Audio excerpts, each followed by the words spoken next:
স্বপ্নের পরিবর্তন। আমি এখন আগের মতো বড় হওয়ার স্বপ্ন দেখি না। আমি স্বপ্ন দেখি না আকাশ ছোঁয়ার।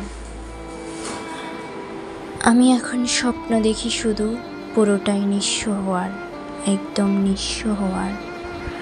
আমি ভাবি মানুষ আমায় ঘৃণা করুক না বুঝে, আমার গীবত করুক দোষ ত্রুটি না খুঁজে। আমি চাই আমার সাথে মানুষ প্রতারণা করুক প্রতিনিয়ত, আর শত্রুরা আঘাতে আঘাতে হৃদয় করুক ক্ষতবিক্ষত ক্ষতবিক্ষত। কিন্তু কারো প্রতি আমার রাগ থাকবে না। কেউ যদি অকারণে আমার বুকে চালায় খঞ্জর, আমি আমার অনুজদের বলবো নিঃস্বার্থে ক্ষমা কর।